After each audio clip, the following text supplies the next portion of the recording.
শবে বরাত মানে কিসের রাত? জোরে বলেন। ভাগ্যের রাত। কোন পাগলে বুঝিয়েছে ভুল কথাটা? কোন পাগল এই ভুল কনসেপশন, রং কনসেপশন আপনাদের দিয়েছে যে শবে বরাত মানে ভাগ্যের রাত? সব শব্দের অর্থ হলো রাত, আর বারাতকে যদি আপনি ফার্সি থেকে ধরেন তাহলে হয় ভাগ্য, আর আরবি থেকে বারাত শব্দের অর্থ হলো মুক্তি। তাহলে শবে বারাত এটা আমাদের প্রচলিত বানানো শব্দ, আর হাদিসের শব্দ হলো লাইলাতুন নিসফি মিন শাবান, 14ই শাবানের রাতে, বিশাল পবিত্র রাত। এই রাতে আল্লাহ তাআলা পৃথিবীর সমস্ত সৃষ্টির দিকে তিনি মনোনিবেশ করেন এবং পৃথিবীর দুই শ্রেণীর ব্যক্তি ছাড়া সবাইকে আল্লাহ ক্ষমা করে দেন, সবাইকে মুক্তি দেন। জোরে বলুন সুবহানাল্লাহ। কয় শ্রেণী বললাম? দুই শ্রেণী। এক নম্বর হলো যারা মুশরিক, তারা ক্ষমা পাবে না। আল্লাহকে ছেড়ে মাজারে সেজদা দেয়, কবরে মান্নত করে, আল্লাহ ছাড়া কারোর নামে শপথ করে, আল্লাহ ছাড়া পৃথিবীর অন্য কোন ব্যক্তির ইবাদত করে, সে হলো মুশরিক। এই মুশরিক ব্যক্তি লাইলাতুন নিসফি মিন শাবান বা শবে বরাতে তার কোনো মাপ নাই। আর দুই নম্বর ব্যক্তি শবে বরাত বা লাইলাতুন নিসফি মিন শাবান, 14ই শাবানের রাতে দুই নম্বর ব্যক্তির মুক্তি নাই, ক্ষমা নাই, যার মনের মধ্যে হিংসা আছে। মনের মধ্যে হিংসা আছে। নফল নামাজ পড়ার জন্য ছুটেছে মসজিদে, ফজর, জোহর, আসর, মাগরিব, কাজা। কবুল হবে তো? কবুল হবে তো? আর এত হিংসা, এত মনে হিংসা, ছোট ভাইটা বাইক নিয়ে ওর বাড়ির সামনে দিয়ে যায় বলে ওর বাড়ির সামনে 2 ফুট জায়গা আছে, ওটা পাঁচিল দিয়ে ঘিরে নিয়েছে। বাড়ির সামনে থেকে ড্রেন করতে দেয় না, বাড়ির সামনে উপর থেকে কারেন্টের তার যাবে, ভাইদের জন্য রাস্তা বন্ধ করে দিয়েছে। এরকম হিংসুটে মুসলমান সমাজে আছে না নাই? নিজের মায়ের পেটে ভাইয়ের জন্য 1 ফুট জায়গা যে ছাড়ে না, নিজের মায়ের পেটের ভাইয়ের জন্য একটা ছোট পুকুরের অংশ থেকে যে ভাগ দেয় না, এই হারামখোর শবে বরাতে মুক্তি পাবে? শবে বরাত মানে ভাগ্য রজনী কথাটা সত্য না। এ কথার অর্থ হলো মুক্তি রজনী, ক্ষমার রজনী। আল্লাহ সবাইকে ক্ষমা করে দেবে, আমাদেরকে ক্ষমা করে দেবে যদি আমরা শিরিক না করি, আর অন্তরে যদি হিংসাও না থাকে। আমরা বিছানায় ঘুমিয়ে থাকলে আল্লাহ ক্ষমা করে দেবে। জোরে বলুন সুবহানাল্লাহ। বলো হুজুর হালুয়া রুটি একটু খাবো না? কি খাবেন তো আপনারা? কথা বলে না। আমি একবার গিয়েছিলাম ছাত্র জীবনে পাক সার্কাস গোবরা। ওটা হলো এশিয়া মহাদেশের সবচাইতে বড় কবরস্থান। এশিয়া মহাদেশের, ভারতের না, এশিয়া মহাদেশের সবচাইতে পুরাতন এবং লার্জেস্ট মাকবারা কবরস্থান হলো পাক সার্কাসের গোবরা। কয়েক হাজার কবর আছে এবং 250-300 বছর আগের কবর ওখানে আছে। তো একদিন গিয়ে দেখি বন্ধু বান্ধবদের সঙ্গে রাত্রেবেলা প্রত্যেক কবরে দেখি ধূপ জ্বালিয়ে দিয়েছে, বাতি জ্বালিয়ে দিয়েছে, আর কবরের কাছে বসে সূরা ইয়াসিন নিয়ে পড়ছে। কারা পড়ছে? যার বাপ মারা গেছে, মা মারা গেছে, দাদা মারা গেছে।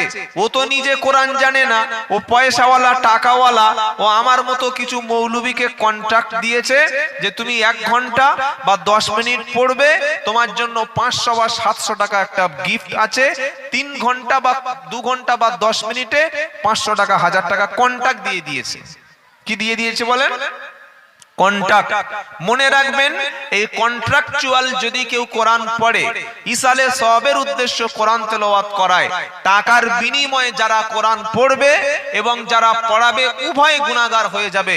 এটা আমার কথা না, তাফসিরে মারিফুল কোরআন আল্লামা শফি রহমতুল্লাহ আলাইহি, পাকিস্তানের গ্র্যান্ড মুফতি ছিলেন, তিনি তাফসিরে মারিফুল কোরআনে ওয়ালা তাশতারু বি আয়াতি সামানান কালিলা, এই আয়াতের তাফসির লিখতে গিয়ে তিনি বলেছেন যে কেউ যদি কোরআন পড়ে, দরুদ পড়ে, জিকির করে, এর সওয়াব সে নিজে পাবে, কিন্তু টাকা দিয়ে বিনিময় করে যদি কেউ টাকা দিয়ে পড়ায় এবং পড়ে, উভয় গুনাহগার হবে, এতে নেকি পাবে না। তাহলে আমরা লাইলাতুন নিসফ মিন শাবান, আগামী যে রাত আসছে, যদি আমরা আমার আব্বার জন্য কোরআন পড়ি, আমি যদি আব্বার জন্য কবর জিয়ারত করি, এতে অসুবিধা আছে? জোরে বলেন। তবে এই কবর জিয়ারতটা যেন একা একা হয়, একাকী যাওয়া মুস্তাহাব। বিশ্ব নবী এবং সাহাবায়ে কেরাম, খুব ভালো করে শুনে রাখেন, বিশ্ব নবী এবং সাহাবায়ে কেরাম এবং তাবেঈনের জামানায় কোন দিন কোন মুসলমান যারা রসুলকে দেখেছে, রসুলের পিছনে নামাজ আদায় করেছে, রসুলের জন্য জানও দিয়েছে, তারা জীবনে এরকম 100-150 লোক নিয়ে দল বেঁধে কোনদিন কবরস্থানের কাছে গিয়ে একসঙ্গে জিয়ারত করতেন না। কারণ কবর জিয়ারত করা মুস্তাহাব কাজ, সুন্নাত আমল। তবে সেই কবর জিয়ারতটা আমরা পার্সোনাল করব, একা করব, একাকী করব ইনশাআল্লাহ। বলেন। অনেকে বলবে হুজুর একা তো করব, কিন্তু আমার মতো মূর্খ সূর্খ জেনারেল লোক তো আরবি জানি না, তো আমি গিয়ে কি বলবো? প্রশ্ন হতে পারে কি পারে না? আসসালামু আলাইকুম ইয়া আহলাল কুবুর, এইটুকু বলে বাংলায় দোয়া করবেন। আল্লাহ আরবিও বোঝেন, বাংলাও বোঝেন, হিন্দিও বোঝেন, যার মুখে ভাষা নাই তার ভাষা বোঝেন কি বোঝেন না?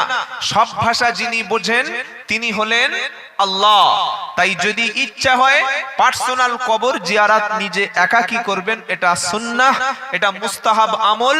ওই হুজুরের হাতে 2000 টাকা ধরে দিয়ে আর হুজুর গিয়ে রব্বানা জালামনা 500 টাকার কান্না, 30 মিনিট দোয়া করলো। যার বাপ মরে গেছে তার চোখে পানি নাই, যার মা মারা গেছে তার চোখে পানি নাই। ফেরেশতা এসে বলে মাওলানা এত জোরে চিৎকার কেন করলে বুঝলাম না, যার মা মারা গেছে, বাপ মারা গেছে, তার চোখে তো পানি আসলো না, আর তোমার জ্যান্ত বাপ মা রেখে তুমি কবরের কাছে এত চিৎকার কেন বুঝলাম না। হুজুর বলছে এটা টাকার জন্য। কিসের জন্য? এই বাবাজিরা, আল্লাহ ওয়ালা ভাইরা, কবর জিয়ারত নিঃসন্দেহে ভালো আমল, তবে এটা হবে একা। রাত যখন গভীর হবে সালাম দিয়ে বাপের কবরের কাছে দাঁড়িয়ে যাবেন। কবর জিয়ারতের সুন্নাত তরিকা হলো কিবলার দিকে মুখ করে দোয়া চাওয়া, মনে থাকবে ইনশাআল্লাহ। কবরের দিকে হাত তোলা নয়, কবরের দিকে মুখ ফিরিয়ে নয়। যখন আমরা দোয়া করব কিবলার দিকে মুখ করে আল্লাহর কাছে বলবেন, খালি এইটুকু অন্তত পড়বেন, রব্বির হামহুমা কামা রব্বায়ানি সগীরা। এটা 15 পারা সূরা বানী ইসরাইলের 23 নম্বর আয়াত, 3 নম্বর পৃষ্ঠা 7 নম্বর লাইনে আয়াতটা আছে। খালি এই দোয়াটা পড়বেন, রব্বির হামহুমা কামা রব্বায়ানি। দোয়াটা মুখস্থ করলে কষ্ট হবে, আমার সঙ্গে পড়েন, সকলে মুখস্থ করে নেন। কবর জিয়ারতের দোয়া, বাপমার জন্য কাঁদার দোয়া। সারা জীবন মৌলভী সাহেবকে দিয়ে, মুফতি সাহেবকে দিয়ে, ইমাম সাহেবকে দিয়ে, ভাড়াটে মৌলভী দিয়ে দোয়া করিয়েছেন। আর আমরা যখন কাঁদি, টাকার অ্যামাউন্ট যত বেশি, কান্নার অভিনয়টা তত বেশি। যেমন প্যাকেজ তেমন পরিষেবা। কথা বোঝাতে পারিনি?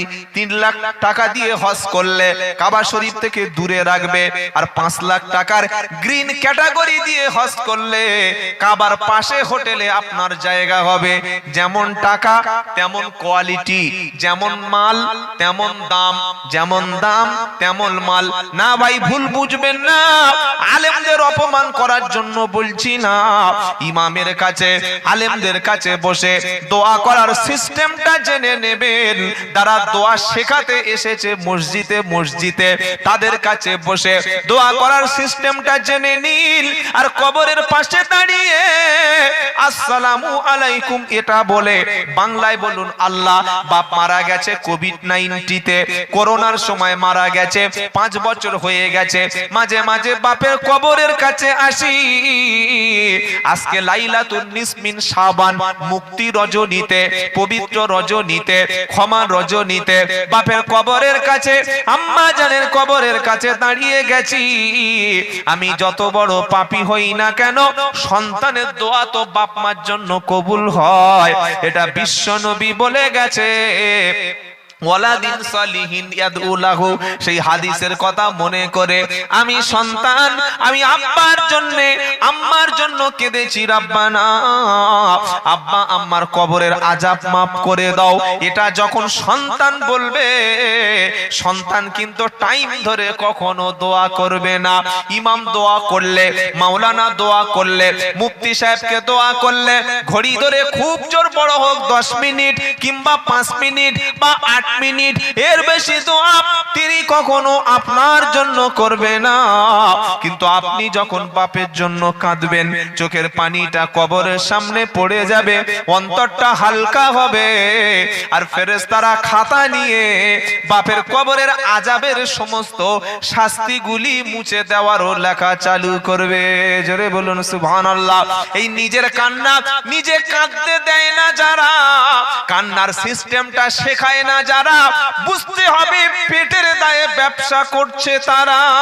মুসলমান এখনো অনেকে কোরআন জানে না, অনেকে মুসলমান এখনো নিজে কোরআন বাপের জন্য পড়তে পারে না। আমাকে ক্ষমা করুন, বাড়িতে ফিরে গিয়ে যোগ্য ইমামকে বেছে নিন, দাওয়াত ও সাথীদের সাথে আল্লাহর ঘরে বসে গিয়ে সহি করে কোরআনটা পড়ুন, আর নিজে কোরআনটা পড়ে আল্লাহর কাছে বাপের জন্য দোয়া করুন। আমার আল্লাহ অবশ্যই কবুল করে নেবে। বাবাজিরা, আল্লাহওয়ালা ভাইরা, টাকা দিয়ে পয়সা দিয়ে ইবাদত করিয়ে নিয়ে বাপকে জান্নাতে পাঠানোর এই মিথ্যা আশায় ছুটবেন না।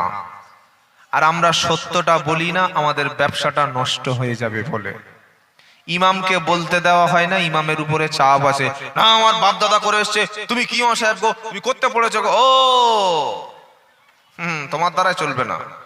ছোটবেলায় এক সময় এই শবে বরাত আসলে সূরা ইয়াসিন বুকে করে নিয়ে 250-300 বাড়িতে পড়তাম যখন মাদ্রাসার ছাত্র জীবনে।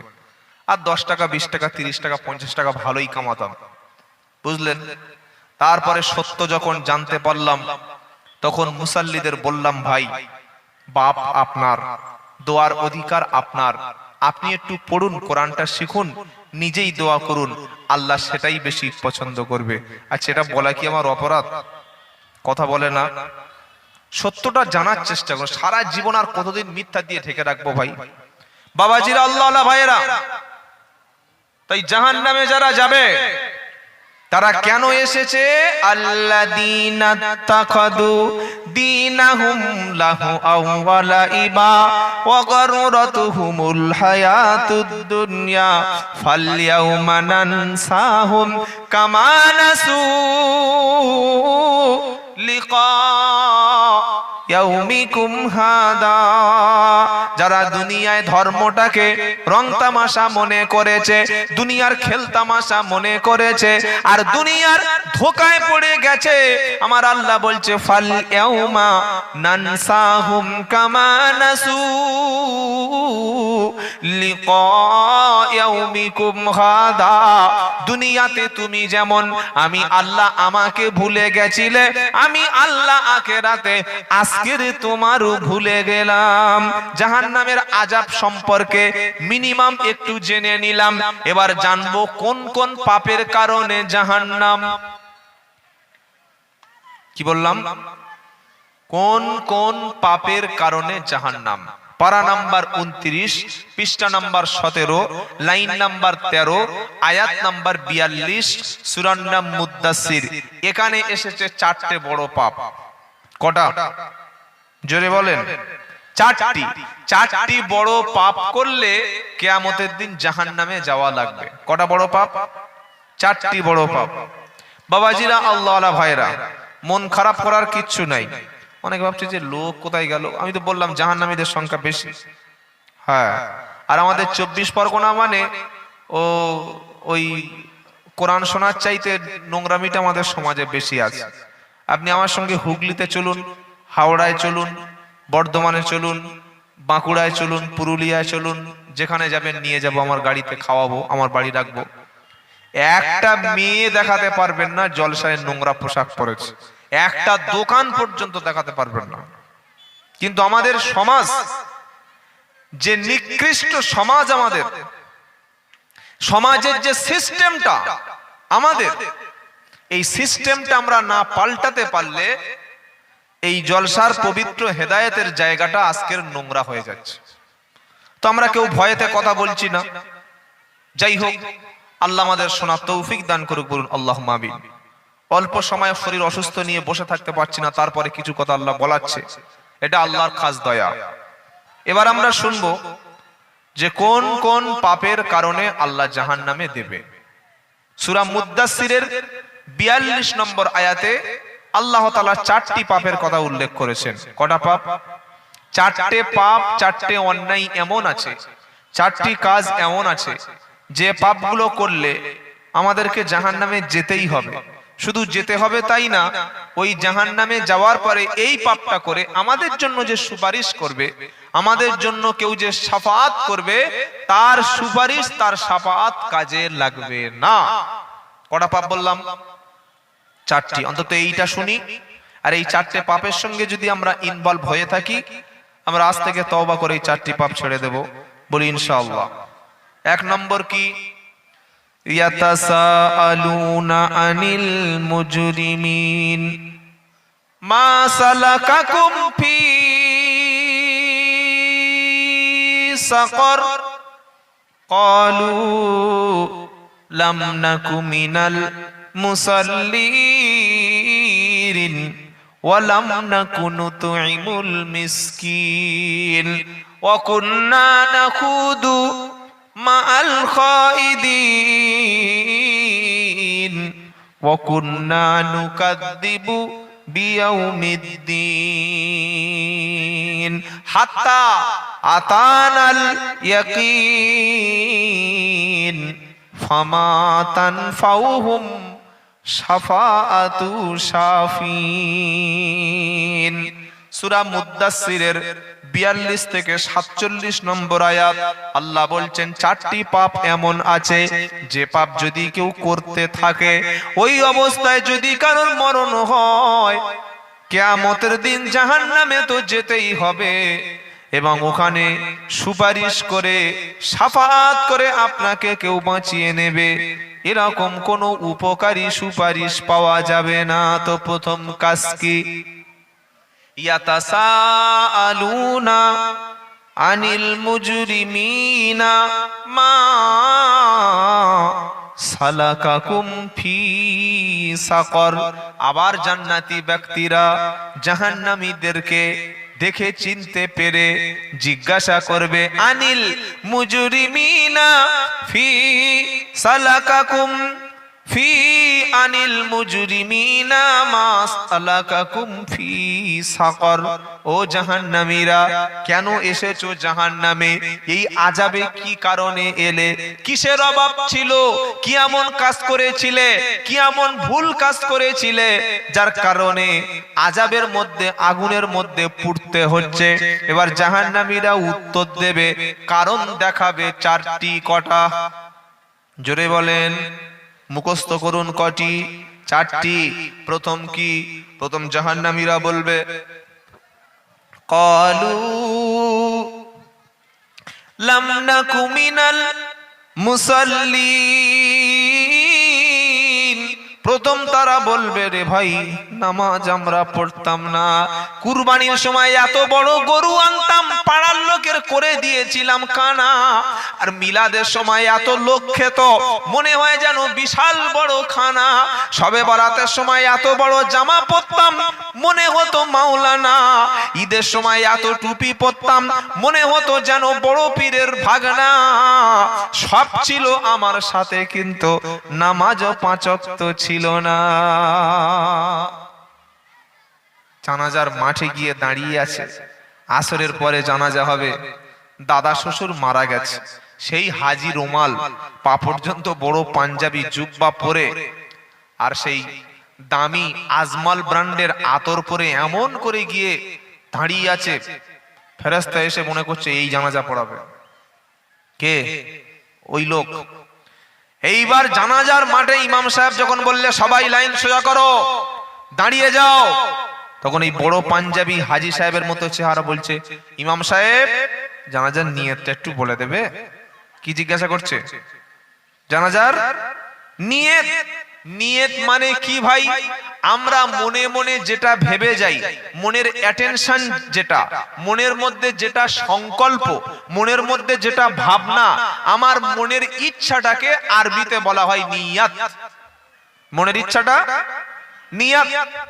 এই যে নামাজে আমরা দাঁড়িয়ে নাওয়াইতু আন উসাল্লিয়া লিল্লাহি তাআলা, তারপরে জানাজার সময় নাওয়াইতু আন আরবা, তারপর কি আছে জানো? সে ভুলেই গেছে। তাকবীরাতে সলাতিল জানাজাতে ফারজিল কিফায়াতে, হ্যাঁ, দুআউলি হাদিগিল মাইয়িত।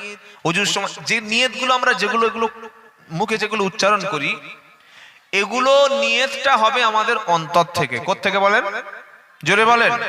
অন্তর থেকে। কুরআন বা হাদিসে, কুরআনুল কারীমে বা সুন্নাহর মধ্যে এই যে আরবি আমাদের যে বইতে লিখে দেওয়া হয়েছে, এই রকম কোন দোয়া সাহাবায়ে কেরামরা মুখে বলতেন না। আপনি মন থেকে এতটুকু ভেবে গেছেন যে অমুক ব্যক্তি মারা গেছে, আমি তার জানাজা পড়তে যাচ্ছি, এই নিয়তটা মুখ থেকে হলো না অন্তর থেকে হলো? কোথা থেকে হলো? এটাই হলো নিয়ত। কত বড় জাহালাত, কত বড় মূর্খতা! বাড়ি থেকে মনে নিয়ত করে গিয়ে আবার বলছে নিয়ত বলে দাও। ইমাম সাহেবের চাকরিটা বাঁচানো খুব কঠিন ব্যাপার, উনি আরবিতে বলে দিলেন, বললে হুজুর বাংলায় বলো। আচ্ছা, নিয়তটা যদি মনের ধারণাটা, সংকল্পটা, ওটা যদি তোমাকে বলে দেয়া হলো, জানাজার ভিতরে যে তিনটে দোয়া আছে, এটা তাহলে কে বলে দেবে? এইটা কবে মুখস্থ করব? এজন্য মসজিদে তালিমে কোরআনের মজলিসে বসতে হবে আর দোয়াগুলো শিখতে হবে। শিখবো বলুন ইনশাআল্লাহ। বলুন ইনশাআল্লাহ। জাহান্নামে যাওয়ার যতগুলো কারণ, প্রথম কারণ হলো নামাজি ব্যক্তি ছিল না। কুরবানি, হজ, যাকাত, দান, সদকা, ভালো কাজ, মেয়েদের বিয়ে দেওয়া, দান সদকা করা, শীতবস্ত্র বিতরণ করা, গরিবের পাশে দাঁড়ানো, সব আমল ছিল, কিন্তু নামাজ নাই। ঠিকানা কোথায়? জোরে বলেন। জাহান্নাম। 5 ওয়াক্ত নামাজ পড়বো ইনশাআল্লাহ, সকলে ইনশাআল্লাহ বলি। শুধু 5 ওয়াক্ত নিজে পড়বো না, আমার পরিবারের লোকদেরকে পড়ার। ওয়া আমরু আহলাকা বিসসালাতি ওয়াসতাবির আলাইহা লা নাসআলুকা রিজকা নাহনু নারযুকুকা ওয়াল আকিবাতু লিত্তাকওয়া। 16 পারা 20 পৃষ্ঠা 12 নম্বর লাইনের 132 নম্বর আয়াত সূরা তাহা। ওয়া আমরু আহলাকা বিসসালাতি ওয়াসতাবির আলাইহা লা নাসআলুকা রিজকা নাহনু নারযুকুকা ওয়াল আকিবাতু লিত্তাকওয়া। আল্লাহ বলছেন, প্রিয় হাবিব, তুমি নিজে নামাজ পড়ো আর পরিবারকে নামাজের নির্দেশ দাও। সুবহানাল্লাহ বলেন। ওয়া আমরু আহলাকা বিসসালাতি, তুমি তোমার পরিবারের যারা আছে সবাইকে নামাজের নির্দেশ দাও, নিজে এর উপরে অবিচল থাকো। আমি আল্লাহ তোমার কাছে রুজি চাই না, রুজি দেনে ওয়ালা হলাম আমি আল্লাহ। জোরে হবে না সুবহানাল্লাহ? বাড়িতে ফিরে গিয়ে সকলে নিজের পরিবারের লোকদেরকে নামাজের দাওয়াত দেবেন। আর মসজিদে যাওয়ার সময় রাস্তায় যদি বেনামাজি দেখতে পান, হাত দুটো ধরে, পা দুটো ধরে, একজন বেনামাজিকে যদি অন্তত পারেন আল্লাহর ঘরে যদি নিয়ে যেতে পারেন, ওই বেনামাজিকে ভালো কথা বলে, ইমানের দাওয়াত দিয়ে, নেক কথা বলে আপনি যদি ভালো বানাতে পারেন, ও ভালো কাজ করে যে নেকিটা পাবে, আপনি ওকে সুপারিশ করার কারণে সমান পরিমাণ নেকি পাওয়া যাবে। মাইয়াশফা শাফাআতান হাসানাতাই ইয়াকুল্লাহু নসিবুম মিনহা। সুবহানাল্লাহ পড়েন। তাহলে জাহান্নামে যাওয়ার প্রথম কারণ কি বললাম? নামাজ নাই। এই পরিবেশে আমার দ্বারা সম্ভব হবে না, আমার শরীর প্রচুর অসুস্থ। আর এই 10টা তো আমার সময় 10টা। আমি ভাইকে বলেছি আমি অসুস্থ, আমাকে ধরে ধরে গাড়িতে এনেছে। এখন আর বলে একটু আগে বললেন তো।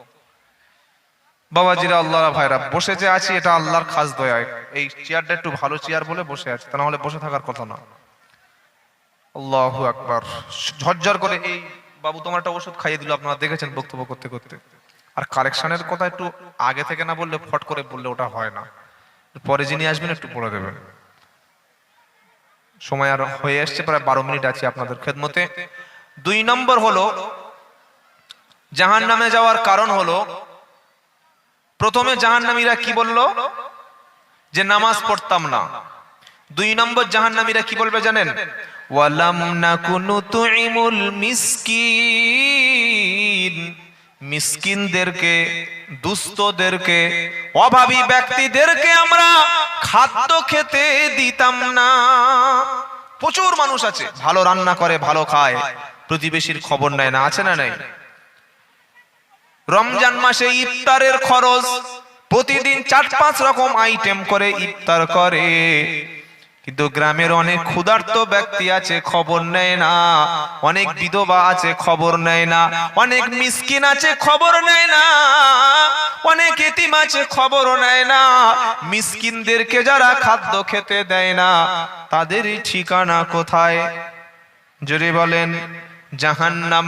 কারণ মিসকিনের কথা কোরআনে বহু জায়গায় আছে। সূরা মাউন পড়ুন, আরাআইতাল্লাযী ইউকাযযিবু বিদ্দীন ফাযালিকাল্লাযী ইয়াদুউল ইয়াতীম ওয়া লা ইয়াহুদ্দু আলা তুআমিল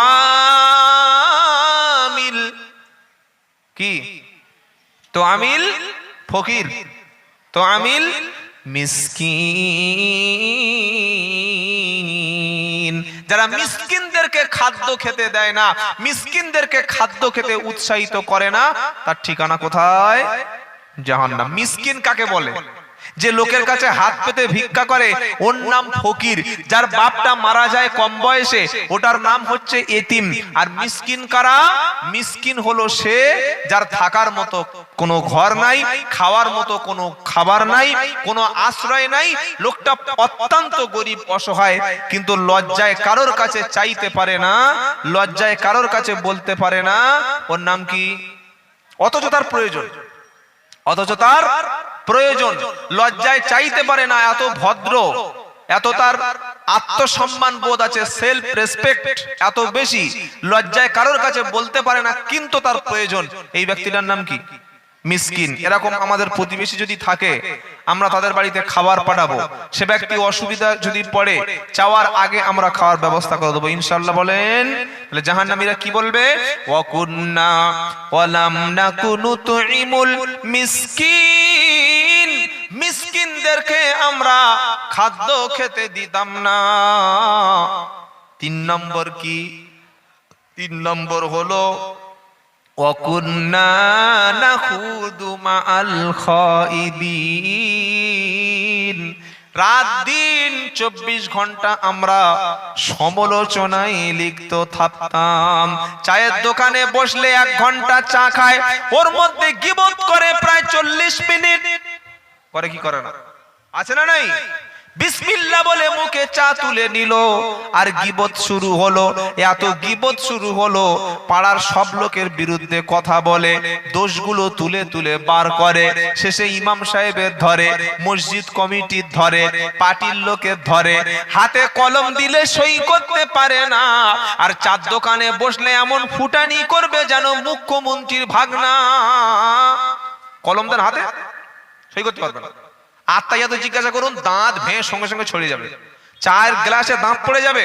ও বসে বসে ইমাম সাহেবের সমালোচনা করছে। কত বড় ছাগল চিন্তা করুন। ইমাম সাহেবের সমালোচনা করছে, অথচ আত্মাইয়াতু জানে না। আছে না নাই?